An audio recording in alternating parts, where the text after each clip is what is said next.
So we're going to call the meeting to order, and it's 9:22, starting a little bit late. So Rosie, will you please call the roll? I'll be happy to, Madam Chair. Roberta Spoon. Here. Thomas Battaglia. Here. Michelle Bush. Here. Charles Hawkins is absent. Paul Kaufman. Here. Paul Lotz is absent. And Rosie, do we have a quorum? Yes, Madam Chair, we do have a quorum. Thank you. So I'd like to welcome Tom Battaglia back to the committee. Tom, it's nice to have you back. Thanks, Bobby. Nice to see everyone, and warm welcome. Thanks so much. That's great. And you have a new haircut. Tom and I joined, I joined the board the same time that Tom joined in his last go around, right? Is that correct? I believe so. Yeah, I recall that we were at our beginning training together, and I had just started. All right, so I'd like to remind everybody that when you're voting on action items, Rosie will call for the vote. And when you make a motion or you're offering a second, please state your name first so that Rosie knows who's doing it. So Rosie, do we have any public comment today? No, Madam Chair, we do not have any public comment for today. All right, thank you. So let's move on to the action items. And we have Johnny Tran with staff's recommendation to adopt a resolution allowing the meeting to be held virtually. Morning, Bobby, and good morning, committee members. As we continue to work through this pandemic, we try to do so safely, and so thank you for joining us from the safety of your residences and elsewhere. In order to have this meeting the way we are having it, we need you to pass this resolution, which will require a first and a second. So I'll make the first. Thank you, Bobby. Paul will second. Do we call for the vote? Yes, Madam Chair. Roberta Spoon. Aye. Thomas Battaglia. Yes. Michelle Bush. Yes. Paul Kaufman. Yes. Motion passes 4-0. Good. All right, moving on to item number 2. Staff's recommendation to approve the general member certified election results. Jessica Taylor. Good morning. Good morning. The election to fill the open general board member seat concluded on December 16th. And as we all already know, Thomas Battaglia received the majority of votes in that election, and he is our newest elected board member. His term will end on March 31st, 2025, at which time we will hold another election.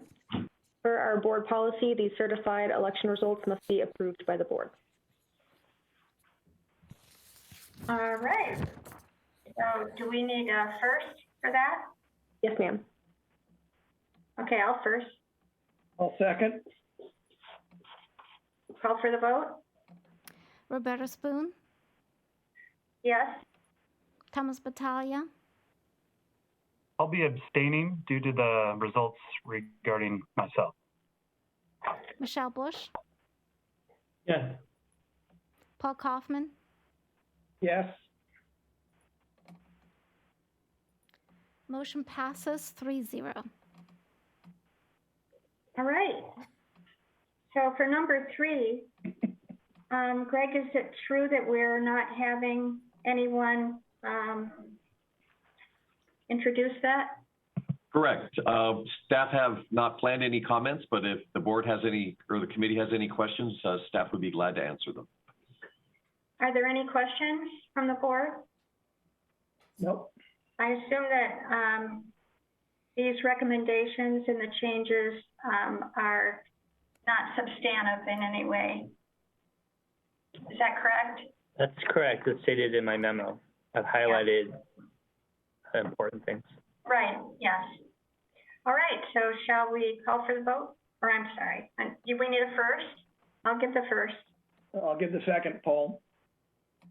Call for the vote? Roberta Spoon. Yes. Thomas Battaglia, Yes.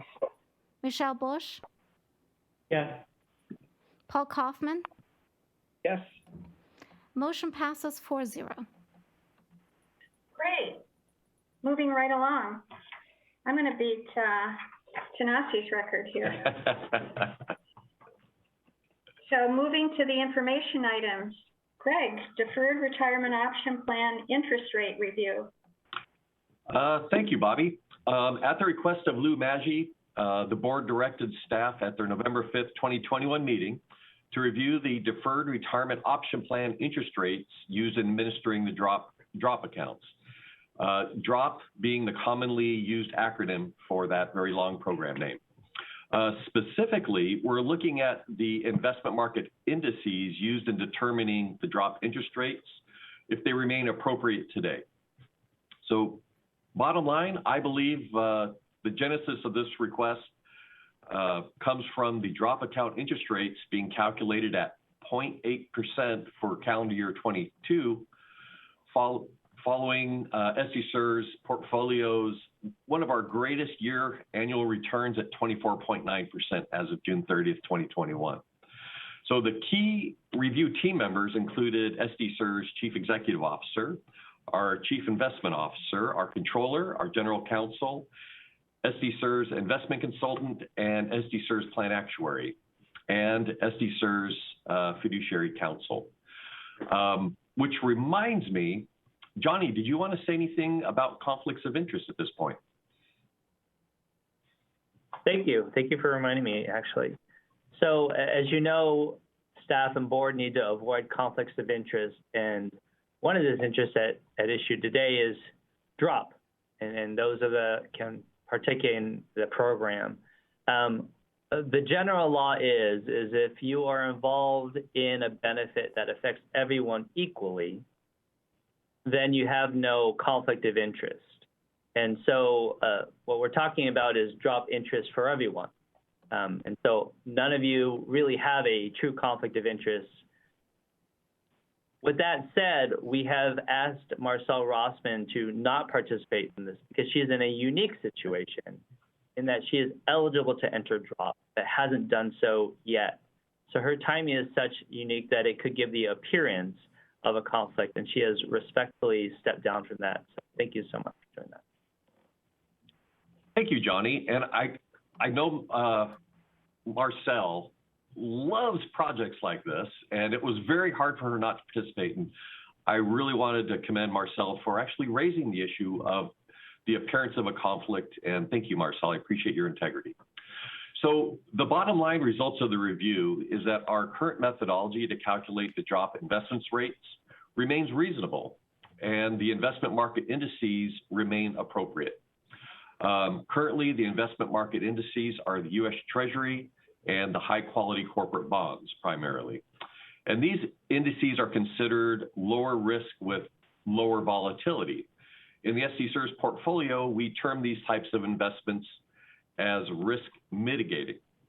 So the key issue here is whether the investment market indices should be changed to include more risk, hence a greater return. Now, in the SDCERS portfolio, we term these types of investments as return seeking. These include such as U.S. equity, global equity, return seeking fixed income, private equity, infrastructure, real estate, and opportunistic investments. Interestingly, the drop accounts and the drop annuities cannot be reduced for market losses in the bad years, and it is reasonable for the interest rate setting methodology to minimize the incurrence for investment loss risk to be transferred from the drop participants to the non-participants and the plan sponsors. And during the review of the historic board package documents, it was noted that the drop annuity interest rates PBGC annuity rate is currently trending very closely to the U.S. Treasury Index and exhibiting a little bit more volatility than it did when the board adopted this methodology in 2009. So staff recommends the Business and Governance Committee direct staff to work with the plan actuary to further evaluate the role of the PBGC immediate annuity index in the drop annuity interest rate composite, calculation and provide a recommendation to the Business and Governance Committee prior to setting next year's 2023 drop annuity interest rate. Thank you, and I'd be glad to address any questions from the committee. Greg, this is Paul. How often do we review this rate? Is it once a year? Yes, this is an annual rate that is set. As the memo states, we look at the indices as of September 30th, a average during the prior 12 months, and bring that to the committee and to the board at their November meeting. Good, thank you. Well, thank you, Greg, for that. I think one thing also is that the money in the drop accounts should be liquid. I mean, it needs liquidity because the member can withdraw at any point. Is that correct? That is correct. So as the people are actively participating in their up to 5-year period, they may choose to elect to end their city service or their transport or airport service and elect to withdraw at any time. Mm-hmm. Interestingly, one of our valued team members was Aon, and we checked in with them to make sure that that liquidity issue was addressed when the board is doing their asset liability study. And we verified that, yes, that is a consideration when we're setting the overall asset structure for the total portfolio. Right. Okay, well, thank you. Are there any questions from the board? All right, moving on. Johnny, do you have some thoughts about cyber insurance? The rates are incredible. I can. Thank you, Bobby. This is just an information item for the committee to be aware of.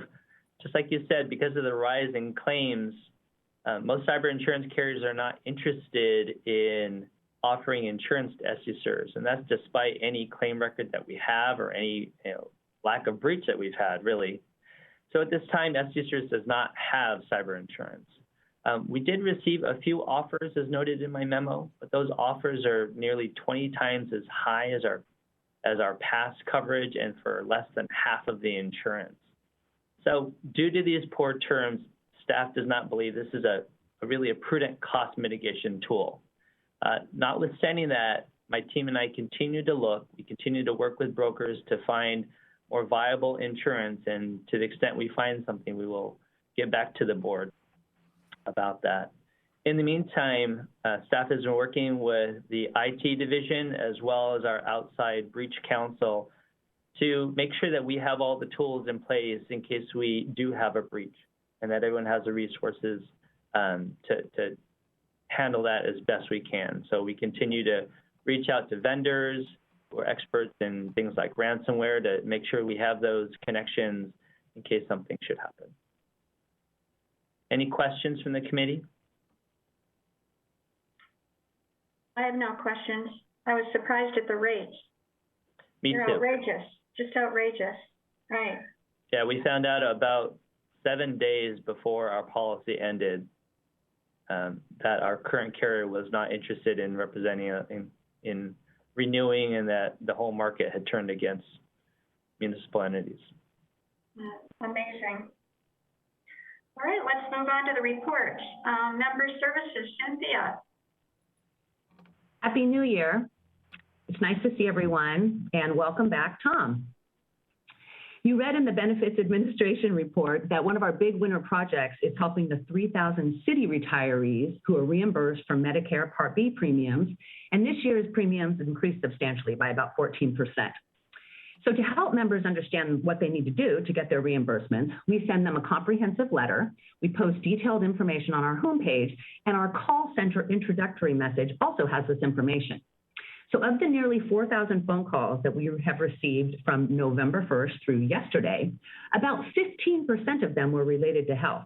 Personally, I was surprised that the number was that low, and I think that that shows that our communications worked well, and I'm glad that we were able to provide this information to our members because it's quite important to them. We also, in recent times, got about 100 phone calls from city members who with questions about being terminated due to vaccine requirements. Now, our staff helps members understand that termination does not cancel a future pension.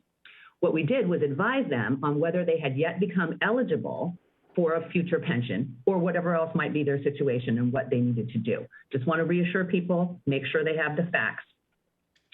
Now, I'm really sick of this pandemic and all the troubles that we have with Zoom, and I am so thankful to our IT staff. So I just want to remind you that we continue to assist our members with our real live wonderful staff members, and we use phone, email, internet. Sometimes they come to the lobby and we go down there too. But member services still talks to about 100 members each day with the live people talking to them, giving them the information they need. And we still conduct our usual number, about 30 retirement counseling sessions, appointments each week. And as Sandra mentioned in the disability committee earlier, we have all kinds. We have the disability appointments, people looking to retire, all kinds of things going on. And people do need their information even after they've attended webinars and looked at our wonderful website. In addition to that, we do a whole bunch of other stuff that helps our members out, and we're glad to do it. So I just want to let you know that things are moving smoothly around here. We really appreciate all your service. I really hope to see you again someday, and I wish us all luck. Hope you have a good day, and let me know if you have any questions. Thank you. Well, thank you, Cynthia. That's great work you and the team are doing. It's always amazing when you get those numbers of how many contacts that are made every day. It's amazing. So thank you for your good work. All right, David. Happy New Year to everyone. I just wanted to comment on an item that is not in my report, but I do have results for. IT has been running email phishing campaigns periodically as a cybersecurity training program for the past year. Phishing is a scam used to elicit sharing of confidential or sensitive information such as passwords, personal or financial information that can be used for identity theft and fraud. In our latest campaign, which was in December of 2021, only 1 of 57 employees and contractors clicked on the campaign's bogus email. There was an embedded link in there. It is a very slick-looking, professional phishing campaign. 1 user clicked on it. That user was sent to a learning opportunity webpage, and we plan to run the training campaign quarterly from this point forward, just to keep everybody's cyber awareness at their peak, at a peak. And that concludes my report. I'd be happy to answer any questions. Thank you, David. Are there any questions from the committee? All right. So the other reports we have from Johnny. Bobby, Mm-hmm. Can we do benefit administration? Could we recognize Fong Nguyen? Oh, my goodness. I'm very sorry. Yeah. Fong, thank you very much for agreeing to participate today. Hey, good morning, members of the committee. My name is Fong Nguyen, and I'm a supervisor in benefit administration. I have 3 updates to share with you this morning. So on January 3rd, SDCERS posted drop quarterly interest. This means members who are in drop can see their drop account credited with quarterly interest on their December 31 drop balance. Secondly, the 2021 tax year forms 1099-R and W-2 were processed in record time and mailed. Members will be able to see the documents on their member portal by next week. This is a team effort between finance, benefit administration, IT, and member services. So I want to thank Ted Lasavia and Rebecca Shee for coming up with an effective timeline to get these tax forms in people's hands before January 31. And lastly, I want to congratulate Bonnie Schmid. She is a senior management analyst in benefit administration. After 21 years at the city, 17 of them at SDCERS, will be retiring at the end of this month. Her work ethics is unmatched in delivering accurate and timely benefits to our members. I want to thank Bonnie Schmid for her contribution at SDCERS and congratulate on her upcoming retirement. Thank you, and I'm happy to answer any questions you may have. Well done. Thank you, Fong. Good report. And the other 2 reports are from Johnny and Ted, but they have decided not to speak this committee meeting. But thank you very much. We've read your reports, and I don't have any questions. Are there any questions from the committee regarding either Johnny's legal and compliance division or Ted's great work on his budget and the reporting? No? All right. Any questions or comments from the chair and from the committee? None. I'd just like to mention and remind everybody that in the investment committee today at 12:15, there's going to be a special report on what they call ESG.